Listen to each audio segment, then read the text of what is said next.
Ni intambara umutwe wa Hamas wumvikanye uvuga ko ifite impamvu, bityo hakaba hari abayishyigikiye ndetse n'abayamagana. Ku ruhande rw'ababona ibintu kimwe nka Hamas harimo abayoboke b'idini ya Kisilamu babarirwa mu bihumbi bo mu burasirazuba bwo hagati. Kuwa gatanu w'iki cyumweru turangiza bakoze imyigaragambyo yo gushyigikira abanyapalestine no kwamagana ibitero by'indege bya Israel kuri Gaza. Iyi myigaragambyo irashimangira ko iyi ntambara ishobora kwagukira mu karere kose. Ni mu gihe Israel yitegura kugaba ibitero byo ku butaka mu muhora wa Gaza. Temistokle Mutijima aratugezaho ibindi kuri iyi nkuru.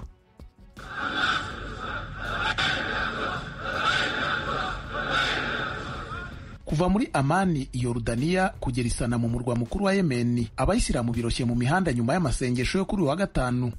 Byari mu rwego rwo kugaragaza uburakari batewe n'ibitero bya Isiraheli kuri Gaza byatangiye nyuma y'aho umutwe wa Hamas ugabye igitero cyatunguranye kuri Isiraheli uwa gatandatu. Ku musigiti wa Al-Aqsa i Yeruzalemu, igipolisi cya Isiraheli cyemereraga gusa abasaza, abagore n'abana ko ari bo binjira mu mbuga yawo iri ku gasongero k'umusozi mu bazaga gusenga. Ibyo byakorwaga mu kugerageza gukumira ko hakwaduka imvururu. Ni mu gihe ubusanzwe buri wa gatanu aha hakoraniraga ababarirwa mu bihumbi mirongo. Umunyamakuru w'ibiro ntaramakuru by'Abanyamerika Associated Press yabonye abapolisi bemerera umwana umwe w'umwangavu na nyina kwinjira muri iyi mbuga ngari ku bantu bagera kuri 20 bashakaga kwinjira, barimo yewe n'abarengeje imyaka 50. Abasore b'Abanyapalestina bangiwe kwinjira bari barekereje mu ntambwe nkeya ku bwinjiriro bwa Lions Gate, ubona ko bababaye kugeza igipolisi kihabirukanye kikabasohora bose muri aka gace ka Old City. Ahmad Barbur w'imyaka 57 y'amavuko, usanzwe ukora akazi k'isuku, mu ikanzu yera, ubona ko yazibiranyijwe n'uburakari nyuma y'aho igipolisi kimubujije kwinjira ngo asenge, yagize ati: "Ntidushobora kubaho, ntitubasha guhumeka, barimo kwica buri cyiza cyose kiturimo." Avuga ku Banyayisiraheli, uyu musaza yagize ati: "Buri kimwe tubujijwe bo baracyemerewe." Uyu musigiti wubatswe mu mbuga ngari iri ku gasongero k'umusozi, ahantu hatagatifu kubo mu idini ya Kiyahudi n'Abayisilamu, kandi amakimbirane aturutse ku kuhiyitirira yagiye yadukamo imvururu na mbere.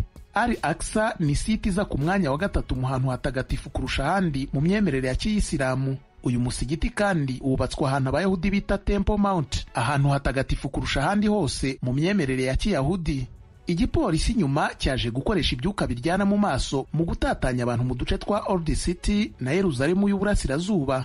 Umuryango utabara imbabare ishami rya Palestina watangaje ko abaganga bawo bavuye abantu 6 bakomerekejwe, barimo umwe wakubiswe n'abapolisi. Temistokle i Beirut muri Liban, ibihumbi by'abashyigikiye umutwe wa Hezbollah bazunguzaga amabendera ya Liban, aya Palestina n'aya Hezbollah, baririmba indirimbo zo gushyigikira Gaza zinahamagarira urupfu kuri Israel. Umutwe wa Hezbollah ubyitwara mute? Uyu mutwe wa Hezbollah ushyigikiwe na Irani ukorera mu gihugu gituranyi cya Libani warashe ibisasu ku butaka bwa Isiraheli kuva igitero cya Hamas kibaye, ariko ntabwo winjiye mu ntambara byeruye. Icyakora umunyamabanga mukuru wungirije wa Hezbollah yaburiye ko uzakomeza gucungira hafi ingendo z'amato y'intambara ya Leta Zunze Ubumwe za Amerika n'ay'Ubwongereza mu nyanja ya Mediterane. Abategetsi ba Amerika barimo na Perezida Joe Biden baburiye kenshi Irani n'inyeshyamba ishyigikiye mu burasirazuba bwo hagati kutinjira muri iyi ntambara. Asa n'usubiza kuri ibi, Bwana Naim Qasim, umuyobozi wungirije wa Hezbollah, ubwo yagezaga ijambo ku bashyigikiye uyu mutwe mu majyepfo ya Beirut, yagize ati: "Amato yanyu y'intambara ntadushishikaje, yewe n'amagambo yanyu ntaduteye ubwoba. Twe nka Hezbollah dukurikira intambwe z'umwanzi kandi turiteguye byuzuye. Igihe cyo gufata ingamba nikigera tuzabikora."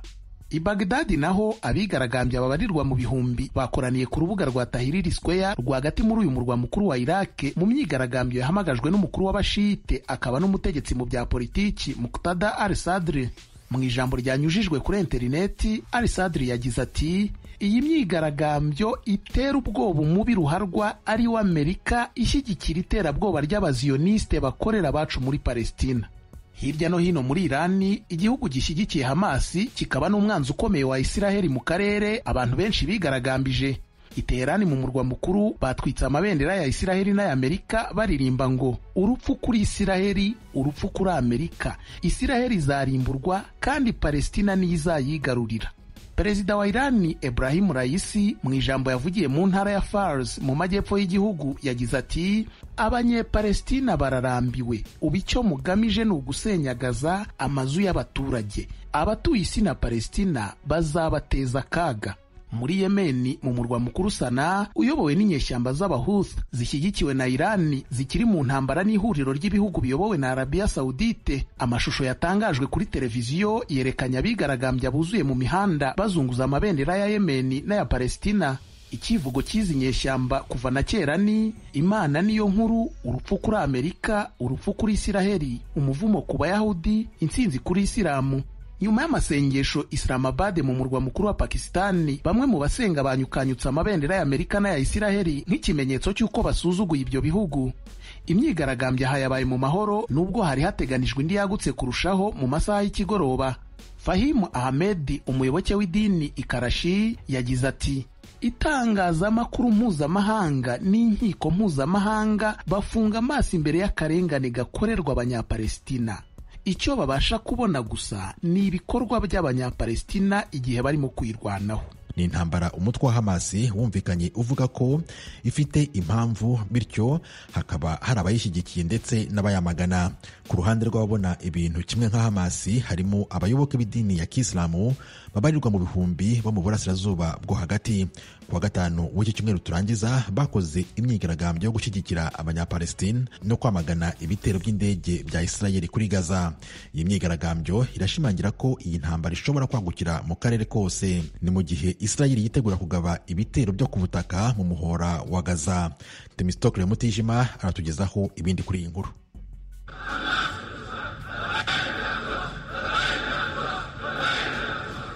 Kuva muri Amani Yorodaniya kugera i Sanaa mu murwa mukuru wa Yemeni, abayisilamu biroshye mu mihanda nyuma y'amasengesho yo kuri uyu wa gatanu. Byari mu rwego rwo kugaragaza uburakari batewe n'ibitero bya Isiraheli kuri Gaza byatangiye nyuma y'aho umutwe wa Hamasi ugabye igitero cyatunguranye kuri Isiraheli ku wa gatandatu. Ku musigiti wa Al-Aqsa i Yeruzalemu, igipolisi cya Isiraheli cyemereraga gusa abasaza, abagore n'abana ko ari bo binjira mu mbuga yawo iri ku gasongero k'umusozi mu bazaga gusenga. Ibyo byakorwaga mu kugerageza gukumira ko hakwaduka imvururu. Ni mu gihe ubusanzwe buri wa gatanu aha hakoraniraga ababarirwa mu bihumbi mirongo. Umunyamakuru w'ibiro ntaramakuru by'Abanyamerika Associated Press yabonye abapolisi bemerera umwana umwe w'umwangavu na nyina kwinjira muri iyi mbuga ngari ku bantu bagera kuri 20 bashakaga kwinjira, barimo yewe n'abarengeje imyaka 50. Abasore b'Abanyapalestina bangiwe kwinjira bari barekereje mu ntambwe nkeya ku bwinjiriro bwa Lions Gate, ubona ko bababaye kugeza igipolisi kihabirukanye kikabasohora bose muri aka gace ka Old City. Ahmad Barbur w'imyaka 57 y'amavuko, usanzwe ukora akazi k'isuku, mu ikanzu yera, ubona ko yazibiranyijwe n'uburakari nyuma y'aho igipolisi kimubujije kwinjira ngo asenge, yagize ati